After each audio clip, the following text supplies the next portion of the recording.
Good morning everyone. जैसा कि आप लोग देख पा रहे हैं, आपके सामने लेके आए हुए हैं हिंदी, जो कि आपसे हिंदी का इतिहास से एक से दो क्वेश्चन बीपीएससी टीचर में देखने को मिलता है। आपका जो हिंदी जनरल हिंदी से 22 क्वेश्चन पूछा जाएगा, उसमें आपको टोटल हम आज कवर कराने जा रहे हैं। तो पहला क्वेश्चन देखिएगा, हिंदी किस भाषा परिवार की भाषा है? तो भारतीय परिवार की भाषा। नेक्स्ट क्वेश्चन है, भारत में सर्वाधिक बोले जाने वाली भाषा कौन सी है? तो देखिए, भारत में सर्वाधिक बोले जाने वाली भाषा है Hindi. Question number third, Hindi भाषा का जन्म हुआ था अपभ्रंश से हुआ था।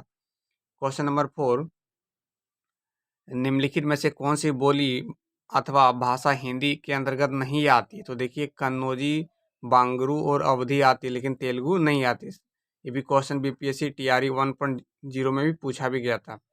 हिंदी की विशिष्ट बोली ब्रज भाषा किस रूप में सबसे अधिक प्रसिद्ध है? तो देखिएगा, काव्य भाषा के रूप में। भारतवर्ष में हिंदी का आप किस वर्ग में रखेंगे? तो एक राजभाषा। हिंदी क्या है? एक राजभाषा है।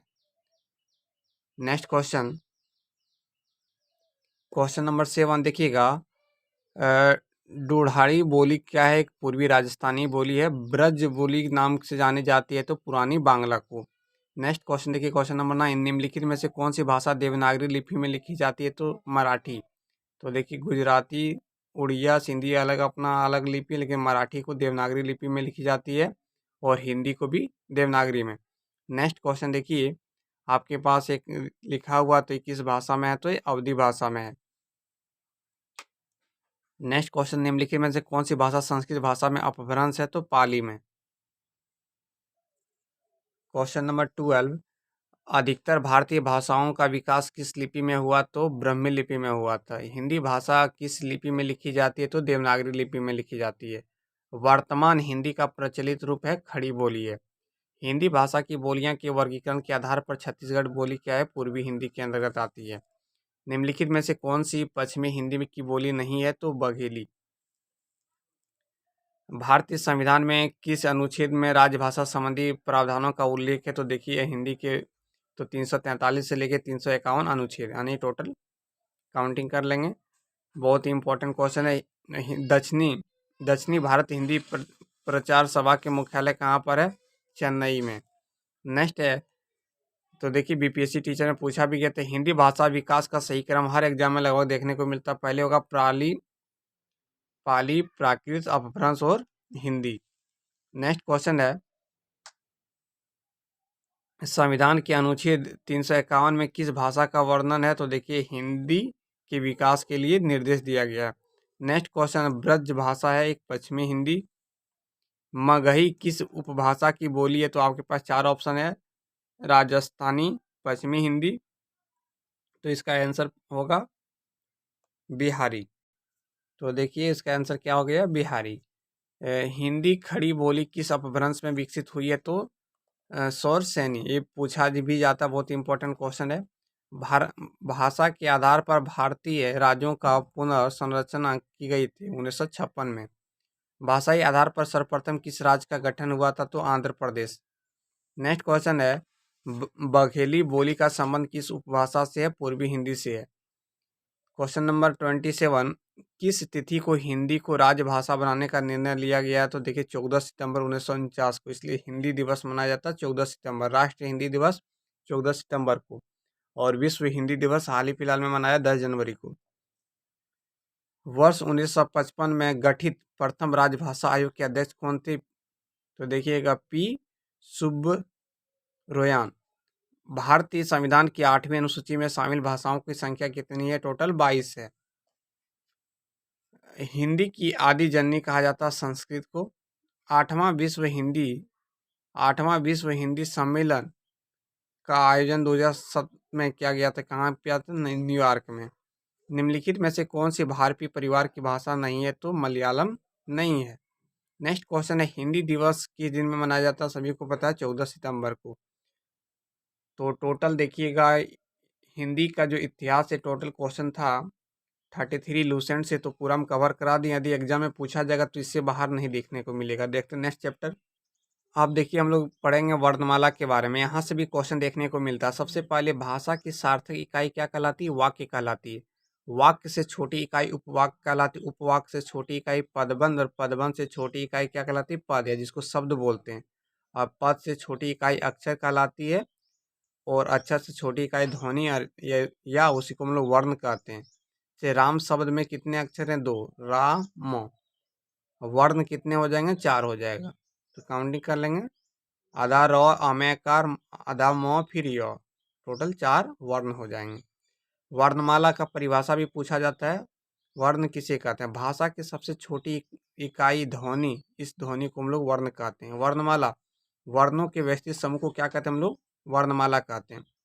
तो देखिए, मानक हिंदी वर्णमाला सबसे एग्जाम में पूछा जाता है कि मूलतः हिंदी में उच्चारण के आधार पर 45 वर्ण है, 10 स्वर और 35 व्यंजन, एवं लेखन के आधार पर देखिए 52 वर्ण है। कितने वर्ण है?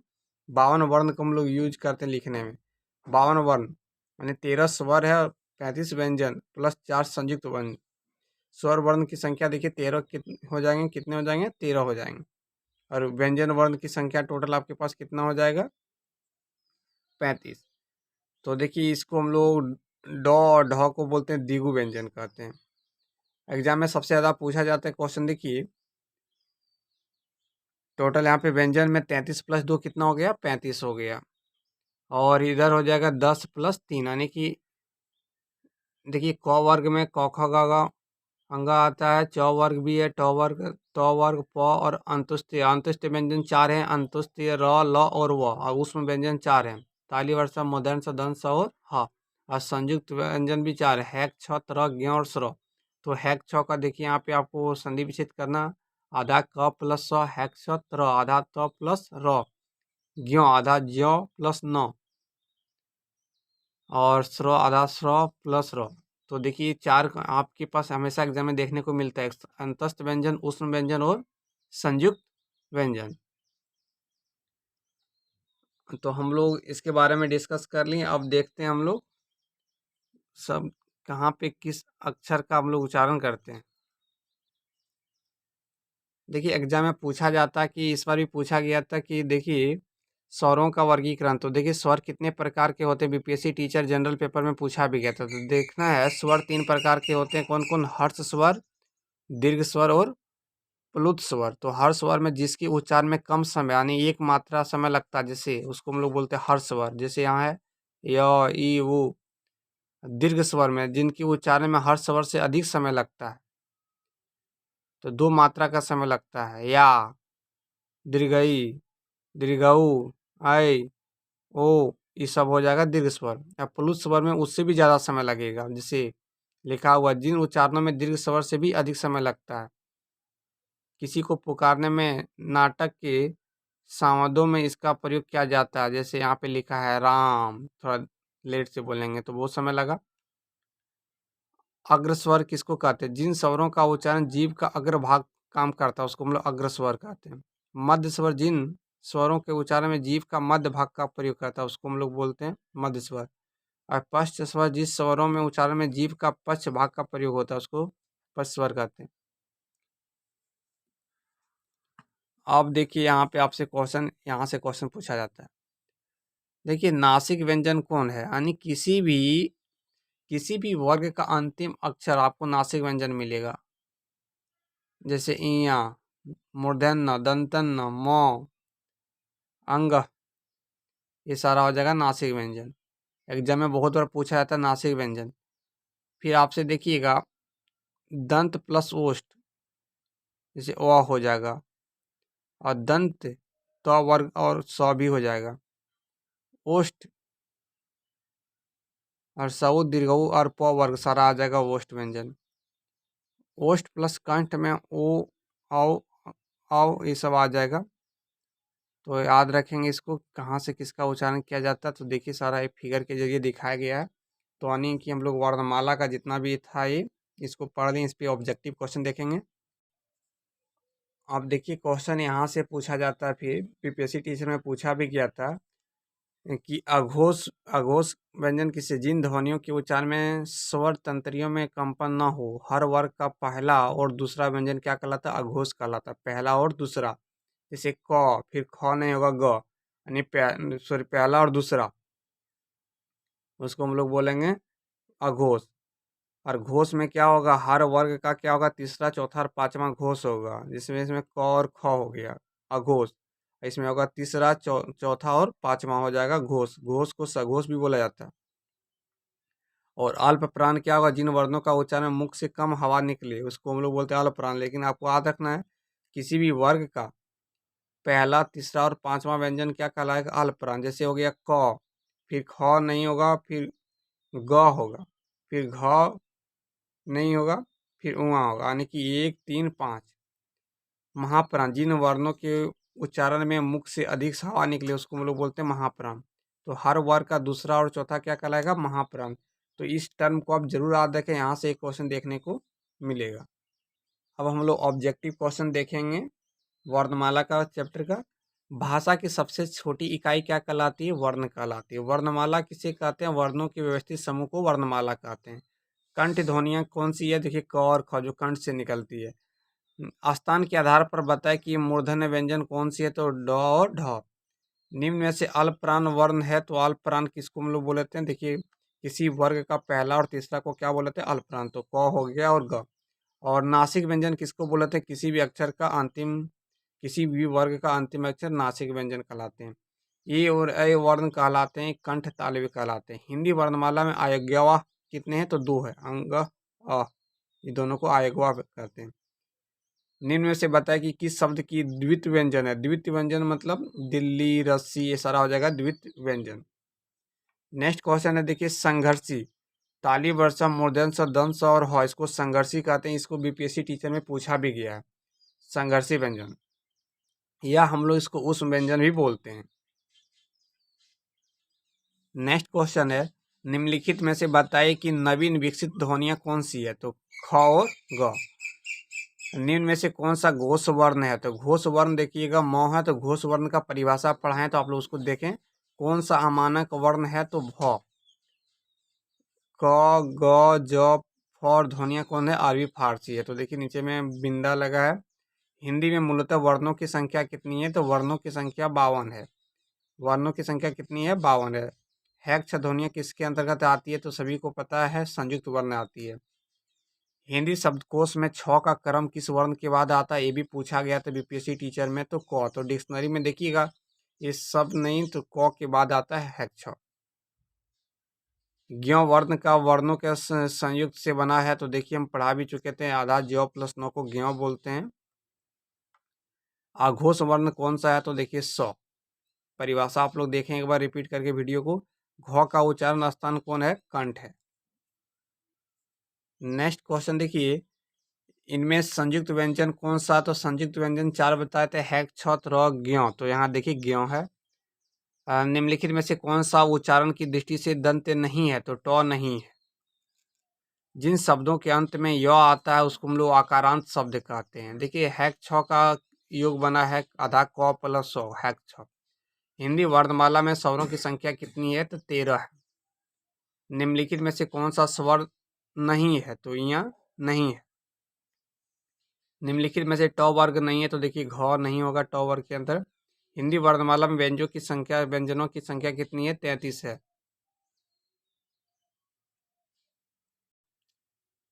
नेक्स्ट क्वेश्चन देखिएगा, निम्नलिखित में से कौन सा पश्च स्वर है, तो देखिए या।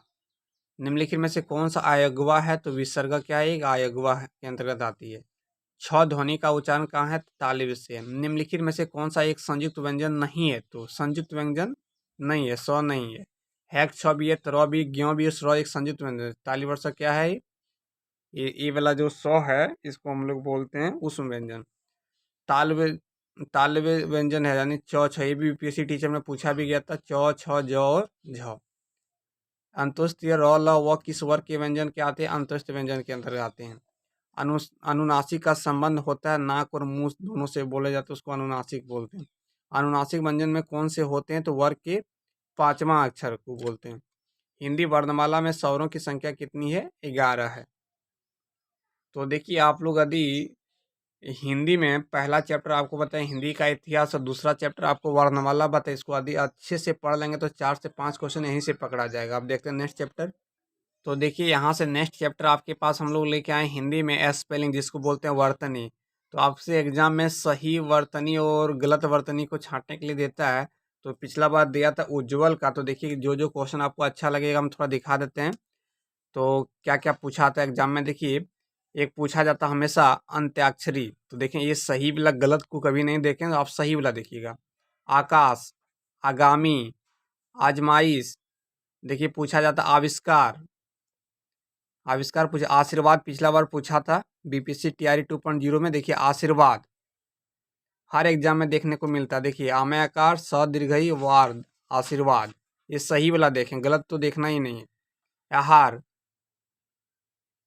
ये आपका सही हो गया। फिर इधर देखिए नेक्स्ट सही में तात्कालिक, नादान, देखिए पूछा जाता है बादाम, ब्राह्मण, इसको अच्छे से देखें।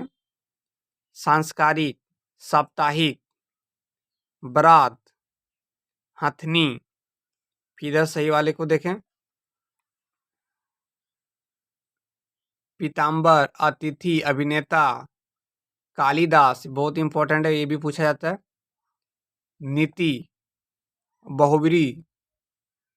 फिर नेक्स्ट देखेंगे हम लोग, देखिए पाकिस्तान, सूची पत्र, वाल्मीकि, ये बहुत इंपॉर्टेंट, ये भी याद रखें। तो सही वाला कुछ कुछ शब्द को आप देखते रहें। उद्यम, तूफान, इधर देखिए सिंदूर, नेहरू, अनुगृहित, बहुत बार पूछा गया, देखिए यूपी टेट में भी पूछा था अनुगृहित, इसको अच्छे से देखें। फिर ऋग्वेद, ऋतु, संग्रहित, कैबिनेट, मैनेजर, ये सारा सही आपको हम शब्द को दिखा रहे हैं। अब हम लोग क्या करेंगे, स्पेलिंग जो टेस्ट है उसका हम लोग ऑब्जेक्टिव क्वेश्चन को देख लें, क्योंकि इसी से क्वेश्चन एग्जाम में ज़्यादा देखने को मिलता है। पहला देखिए निम्नलिखित में से शुद्ध वर्तनी का चयन कीजिए। देखिए उन्नति ये वाला सही होगा। यह रास्ता दुर्गम है तो सावधानी से चलें, तो दुर्गम यहाँ गलत लिखा हुआ था, दुर्गम ये वाला सही होगा। शुद्ध वर्तनी का चयन कीजिए तो अन्वेषण, ये सही होगा। शुद्ध वर्तनी का चयन कीजिए, ये भी देखिएगा, जहानवी, ये वाला सही होगा। शुद्ध वर्तनी का चयन कीजिए तो अधः पतन, ये सही होगा, ऑप्शन नंबर सी। शुद्ध वर्तनी का चयन कीजिए, देखिए सृष्टि, ये सही होगा। शुद्ध वर्तनी का चयन कीजिए तो कृपा, ऑप्शन नंबर डी सही होगा। शुद्ध वर्तनी का चयन करें, ये देखिए है तहसीलदार। क्वेश्चन नंबर 9 आपका अपकृति, ये सही होगा। क्वेश्चन नंबर 10 6 इस तरह लिखा जाता है। तरुण, देखिए ऑप्शन नंबर ए सही होगा। क्वेश्चन नंबर 12 देखिए आपके पास कुमुदनी, ये सही होगा। बर्तन, अच्छे से देखें। और ये जितना भी है क्वेश्चन ऑब्जेक्टिव सारा पूछा हुआ, और टीचर भी एग्जाम में इसी से क्वेश्चन को कॉपी करके पेस्ट कर देते हैं। शुद्ध वर्तनी का चयन कीजिए, देखिए प्रतिष्ठा। शुद्ध वर्तनी का चयन करना मृत्युंजय, ऐसा सही लिखा जाता है, आपको प्रैक्टिस करके जाना है। आप देख लेंगे ऑप्शन को तो एग्जाम में ऑप्शन को आप एलिमिनेट कर लेंगे। आपके पास देखिए शताब्दी, त्रिदोष, औद्योगिकरण, परिणति, अस्थाई। क्वेश्चन नंबर देखिए 22 आपके पास जल्दी, ये सही होगा। प्राकथन, शुद्ध वर्तनी का चयन कीजिए क्षेत्र, ये वर्ड सही होगा, क्षेत्र, ये भी पूछा गया था। शुद्ध वर्तनी का चयन कीजिए रासायनिक। प्रतिवादी, द्वंद्व, द्वंद्व समास तो सब कोई पढ़े होंगे, तो ये लिखने में गलती नहीं करें। उत्सव, ये भी पूछा था, उत्सव। निर्दर्शन, ज्येष्ठ, अंतर्धान, अधर्म, अनुक्रम, और देखिए है ऋषि, अच्छे से देखें, इंपॉर्टेंट है। और इसमें जितना भी बता रहे हैं सारा इंपॉर्टेंट है, एक बार वीडियो को रोक रोक के जरूर देखें। देखिए क्वेश्चन नंबर 35 शुद्ध वर्तनी का भी चयन करना दीर्घायु, श्रृंगार, ये भी पूछा जाता है। यध्यता, कवित्री, बहुत बार पूछा गया, कवित्री। नक्षत्र, ये भी क्वेश्चन पूछा जाता है। शारीरिक, अधिशासी, ज्योत्सना, सन्यासी, ये भी पूछा जाता बहुत बार। व्यवहारिक, अब देखिए अतिशयोक्ति, चातक सुवती के बूंद प्यासा होता, यानी कि स्वाति का, ये सही होगा। साहित्य, और समाज। देखिए आपके पास अन्यो आश्रित, option number D B correct होगा। थोड़ा अच्छे से देखेंगे क्योंकि इसमें बहुत सारा क्वेश्चन दिया गया है। तो देखिए विशिष्ट ये सही होगा, सेनापति सशस्त्र ये सही होगा। परमात्मा देखिए परमात्मा ब्रह्मांड की रचयिता, रचयिता गलत लिखा, रचयिता ये सही होगा। उपयुक्त ये सही होगा। देखिए अपराहन ये सही होगा। प्रमुखापेक्षी ये सही होगा। उत्प्रेक्षा ये भी पूछा जाता है। देखिए दोबर्ल ये सही होगा। संगीत संगीत ये सही है। वजीफा यानी कि जहां पे आपको रेड कलर लिखा वो गलत है, यहाँ सही। देखिए संदर्भ, देखिए प्रादुर्भाव, इसमें नंबर ऑफ क्वेश्चन बहुत ज़्यादा है, 100 प्लस है, इसलिए कोशिश करेंगे थोड़ा सा फास्ट पढ़ा दें। आप लोग को सही देखना है, बाकी बात क्वेश्चन तो वही लिख रहा है, रेड को सही करना। देखिए अतुंग, अनुसंधान, अधिवेशन ये सही होगा। मंत्रिमंडल अच्छे से देखें। अभी अनभिज्ञ ये सही होगा, भी पूछा जाता है। स्वतंत्र, पुनरुत्थान, अंतःस्थलीय, प्रतिद्वंदिता, ऑप्शन नंबर बी करेक्ट होगा। तो देखिएगा उद्ग्रीव, युधिष्ठिर बहुत बार पूछा जाता है। देखिए अनु यहाँ पे लिखा है उच्च श्रृंखलता। देखिए यहाँ पे लिखा है सन्नद्ध, आयुर्वेदिक। फिर नेक्स्ट है नैमित्तिक। फिर है अप्रत्याशित, स्रोत ये भी पूछा जाता है बहुत बार। स्रोत देखें अच्छे से, इसको स्रोत किस तरह लिखा जाता है। दंपति ये भी अच्छे से देखें। संवृत, अत्यधिक, आपके पास यहाँ देखिए चिकित्सक, संश्लिष्ट, संश्लिष्ट। क्वेश्चन नंबर 82 देखिएगा अजशस्त्र, और यहाँ पे भी है महात्म्य, आरोग्य। सारा इंपॉर्टेंट क्वेश्चन अच्छे से देखें, ये पूछा जाता है। सुश्रूषा बहुत बार पूछा गया क्वेश्चन ये। ज्ञान इस तरह लिखा जाता है। निर्व्यक्तिकता, जीविका ये भी पूछा जाता है, बहुत इंपॉर्टेंट क्वेश्चन है। उज्ज्वल बीपीएससी टीचर में पूछा भी गया था। देखिए उ आधा ज वल, उज्ज्वल अच्छे से देखें। प्रक्रांत ये भी देखिए अच्छे से देखें। सामान्य यानी लिखा है सामान्य। नेक्स्ट क्वेश्चन है देखिए औपचारिकता।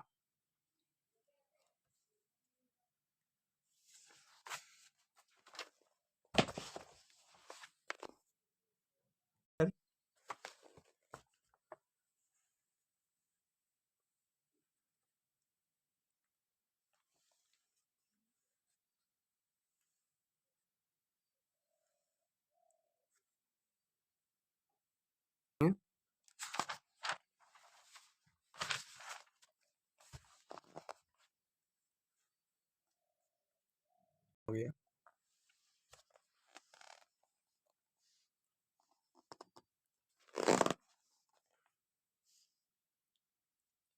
देखिए आपके पास यहाँ है ने प्लस यन नयन, से प्लस यन शयन। शायद वीडियो रुक गई थी, तो आप इसको एक बार अच्छे से देख लें। यन संधि में आपके पास कितना हो जाएगा। देखिए आधा तबला, अत्यधिक, अद्यापि ये आ जाएगा आधा तबला, प्रत्येक सारा हो जाएगा ये अनुसंधि का। और ये आदि संधि में देखिए आपके पास 3 अक्षर वाला नाम होगा ने प्लस यन नयन, से प्लस यन शयन। अब नेक्स्ट देखते हैं हम लोग। तो उधर पांचों संधि आपके पास, स्वर संधि का 5 भेद था, पांचों का हम लोग डिस्कस कर लिए। अब रह गया व्यंजन संधि, इसका भी आपको देखना है। व्यंजन संधि में यहाँ पे क्या लिखेगा, वाक, आधा आधा क रहेगा, आधा तो रहेगा, वाक प्लस इस, वागीस। सत प्लस जन, सज्जन, ये सारा व्यंजन आएगा। उत प्लस हार, उत्हार। जैसे मेरा नाम सम प्लस तोष, संतोष, यानी कि मेरा भी एक व्यंजन संधि का उदाहरण है। तो जितने भी स्टूडेंट अपना नाम का किस संधि का उदाहरण है, एक दो ऐसा नाम होगा कि किसी संधि का होगा ही नहीं। देखिए व्यंजन संधि का आपके पास सारा हो जाएगा। दिक प्लस गज दिग्गज, आधा को यहाँ दिक प्लस अंत दिगंत, दिक प्लस विजय दिग्विजय, वाक प्लस इस वागिस। तो सारा ही व्यंजन संधि। अब बच गया मेरे पास लास्ट देखेंगे हम लोग विसर्ग संधि। देखिए विसर्ग संधि में देखिएगा जो को बिंदा यहाँ लगा रहेगा, निह प्लस आहार निरहार, दुह प्लस आशा दुराशा, तपह प्लस भूमि तपोभूमि, मनः प्लस योग मनोयोग। तो विसर्ग संधि यानी कि हम लोग स्वर संधि के 5 भेद पढ़े और स्वर संधि के बाद हम लोग पहुंच गए किस पे, स्वर संधि के बाद हम लोग व्यंजन संधि, उसके बाद विसर्ग संधि, यानी कि हम लोग पूरे संधि को कवर कर लिए। अब हम लोग इसका ऑब्जेक्टिव को जरूर बनाएंगे। 5 ही चैप्टर आज डिस्कस करेंगे वो मंजूर है, लेकिन ऑब्जेक्टिव को छोड़ना नहीं, क्योंकि ऑब्जेक्टिव से ही क्वेश्चन देखने को मिलता है। और आपको इसलिए थोड़ा पहले डिस्कस कर दिया, यदि कोई चीज़ को भूल गए तो आप एक बार फिर उसको रिकॉल कर लें ताकि आपको ऑब्जेक्टिव में मन लगे। अब देखिए हम लोग संधि का ऑब्जेक्टिव क्वेश्चन जरूर लगाएंगे। दो वर्णों के मिल से होने वाले विकार को हम लोग क्या कहते हैं, संधि कहते हैं। तो देखिए संधि कितने प्रकार के होते हैं, बीपीएससी टीचर में पूछा भी गया था क्वेश्चन 3 प्रकार की। दयानंद प्रयुक्त संधि का उदाहरण देखिए, दयानंद दयानंद ये दीर्घ संधि का है, इसको आप संधि विच्छेद करें तो आ जाएगा अंत में।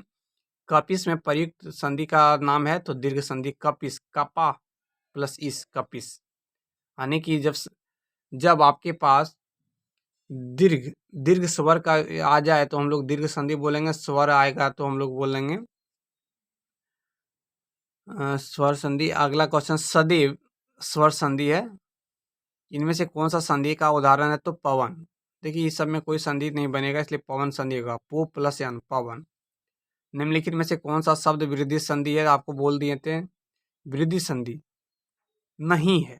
तो वृद्धि संधि में 2 आकार था, सदैव जलोग और परमोदर, इसमें 2 आकार तो है नहीं, ये तो गुण संधि का है, गुरु उपदेश। निम्न में दीर्घ संधि का पद है, तो देखिए 2 डबल आकार वाला आपको भी ट्रिक आ गया काम। पवित्र ये आदि संधि है, पवित्र कौन सा संधि है, अयादि संधि है। 3 अक्षर वाला नाम बोल दिए थे, अयादि संधि है। इत्यादि इति प्लस आदि इत्यादि। निरार्थक का है निह प्लस अर्थक निरार्थक। धरेश का सही संधि विच्छेद धरा प्लस इस। निराशा का सही संधि विच्छेद है निह प्लस आशा निराशा। नेक्स्ट क्वेश्चन देखिएगा, महोष्ण का सही संधि विच्छेद महा प्लस उस। आशीर्वाद तो जरूर देख के जाएं, आशीष प्लस वाद आशीर्वाद। कौन सा संधि का उदाहरण, 2 बिंदा वाला जहां पे रहेगा हम लोग कौन सा संधि उसको बोलते हैं, विसर्ग संधि। महेश का संधि विच्छेद है महा प्लस ईसर, ये को 3 अक्षर नाम वाला आपके ये को है तो गुण संधि का उदाहरण हो जाएगा। सनमति सत्य प्लस मति सनमति, बहुत इंपॉर्टेंट क्वेश्चन है। अनुअय अनु प्लस अय। परोपकार गुण संधि का उदाहरण है, परोपकार ये को आकार आ गया तो गुण संधि हो जाएगा। निम्नांकित में से कौन सा शब्द स्वर संधि का उदाहरण है, मनवंतर। निश्चल निह प्लस चल निश्चल, किनमें विसर्ग संधि है तो निश्चल में, देखिए 2 बिंदा था इसलिए विसर्ग संधि हो गया। सप्त ऋषि सप्त प्लस ऋषि बहुत बार पूछा गया, सप्त ऋषि। तपोवन तो विसर्ग संधि होगा, तपह प्लस वन तपोवन, 2 बिंदा आ जाएगा। नेक्स्ट क्वेश्चन देखिएगा, दिगंबर में प्रयुक्त संधि का है व्यंजन संधि है। दिक यानी आधा क में आ रहा था इसलिए व्यंजन संधि हो गया। निम्नलिखित शब्दों में से किसमें स्वर संधि है, तो रजनीश में एक स्वर संधि है। प्रत्युपकार का सही बिंदु प्रति प्लस उपकार। गायक गम डबल एक आर प्लस यक गायक, यानी कि वृद्धि संधि का उदाहरण है। अभिषेक का संधि विच्छेद है अभि प्लस एक अभिषेक। अद्यापि में प्रयुक्त संधि का नाम क्या है, अन संधि है। निम्नलिखित शब्दों में से किसमें स्वर संधि है, तो महो दीर्घ। पवित्र का सही संधि विच्छेद है पु प्लस इत्र पवित्र। मनोयोग का संधि विच्छेद मनः प्लस योग मनोयोग, ये विसर्ग संधि का उदाहरण है। प्रत्येक का सही प्रति प्लस एक प्रत्येक। ग्रीस का होगा गिरी प्लस इस ग्रीस। और नायक का नायक कैसा है, अयादि संधि। 3 अक्षर वाला नाम को हम लोग बोलते हैं अयादि संधि। क्वेश्चन नंबर नेक्स्ट देखिएगा, चंद्रोदय में प्रयुक्त संधि का है गुण संधि, ये आकार वाला गुण संधि। ट्रिक मेरा जरूर याद रखें, एग्जाम में क्वेश्चन से बाहर नहीं आएगा। असोदा ये भी एक विसर्ग संधि, असह प्लस असोदा। 2 बिंदा आ जाएगा। निम्नलिखित में से एक संधि की दृष्टि से अशुद्ध है उस शब्द का, या शुद्ध मतलब ये आपका संधि का उदाहरण नहीं होगा। अबुदय शब्द में कौन सा संधि अनुसंधि है? स्वर संधि के कितने भेद देखिए पढ़ाए थे, स्वर संधि के 5 भेद होते हैं। स्वर संधि का उदाहरण कौन सा है? तो रत्नाकर स्वर संधि है। व्यर्थ शब्द में वर्ण की संधि हुई है ई प्लस या। घुड़दौड़ का संधि विशेष घोड़ा प्लस दौड़, ये पूछा आता है, घुड़दौड़ घोड़ा प्लस दौड़। महोदय महा प्लस उदय महोदय। तन्मय तत् प्लस मय तन्मय, पूछा जाता है। उद्धरण उत प्लस हरण उद्धरण। तजोमय तेज प्लस तेजह प्लस मय तेजोमय। नेक्स्ट क्वेश्चन देखिए, राकेश का संधि विच्छेद है राका प्लस इस राकेश। निरोग में कौन सा संधि का नाम है? विसर्ग संधि है। निर्जन में प्रयुक्त संधि का नाम है विसर्ग संधि। तो देखिए वातानुकूलन का संधि विच्छेद क्या? वात प्लस अनुकूल। ब्रह्मास्त्र का संधि विच्छेद ब्रह्म प्लस अस्त्र ब्रह्मास्त्र।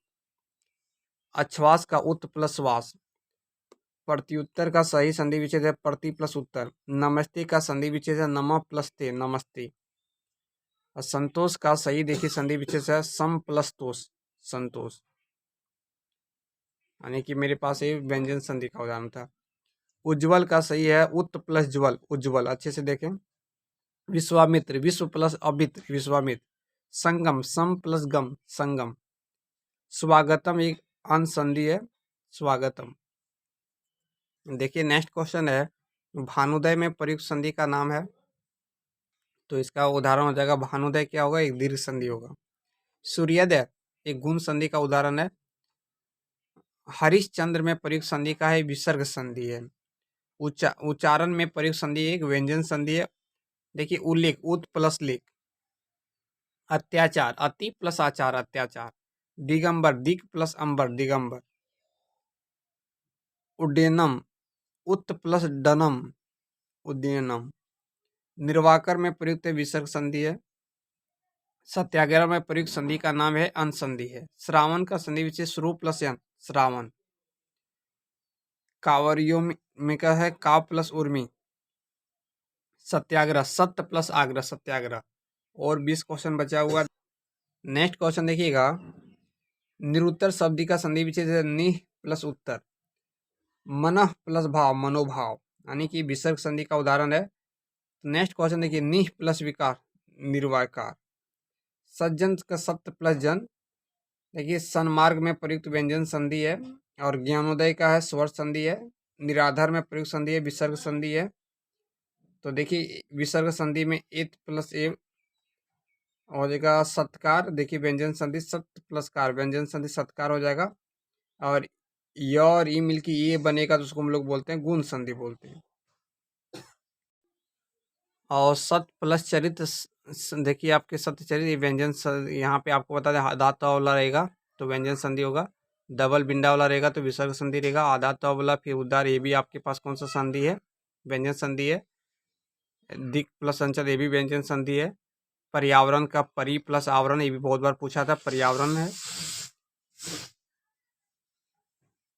पवन का संधि विच्छेद देखिएगा पो प्लस अन पवन, 3 अक्षर वाला नाम को आदि संधि बोलते हैं। अर्थार्थ एक दीर्घ संधि का उदाहरण है। देखिए लास्ट 2 क्वेश्चन बचा हुआ। महोदय में कौन सा संधि है? गुण संधि है। महा प्लस उदय महोदय मतिक, तीन आपके 2 डबल आकार है तो वृद्धि संधि है। तो आज हम लोग देखिएगा हिंदी ग्रामर में आपके पास हिंदी का इतिहास, दूसरा हम लोग पढ़े वर्णमाला, तीसरा पढ़े संधि, यानी कि आज हम लोग 3 चैप्टर का डिस्कस किए। यदि आप 3 चैप्टर को अच्छे से पढ़ लेते हैं फर्स्ट वीडियो में तो कम से कम आपको 10 क्वेश्चन यहाँ से जरूर देखने को मिलेगा, यानी 22 में 10 क्वेश्चन तो यहीं से आप लोग बना लीजिएगा। और इंग्लिश का एक वीडियो पूरा प्रीवियस ईयर को एक ही में डाल दिए, यदि उसको आप बार बार देख लेंगे तो 8 क्वेश्चन का 8 सही कर दीजिएगा। आपको लाना टोटल 30 क्वेश्चन में 9 करेक्ट करना, तो आप इंग्लिश में 8 में 8 कर देंगे तो आपका वैसे ही स्कोरिंग हो जाएगा। इसलिए कोशिश करें इंग्लिश को जरूर देखें, और हिंदी कितनों भी हार्ड करें इंग्लिश आपको मैनेज कर देगा। और इस वीडियो से आपको लगभग 8 से 10 क्वेश्चन देखने को मिलेगा। फिर नेक्स्ट वीडियो में आप पूरा हिंदी को ही कवर करा देंगे। तो ये लॉन्ग चैप्टर था इसलिए थोड़ा ज़्यादा समय लग गया। तो फिर मिलते हैं नेक्स्ट वीडियो में। Thank you.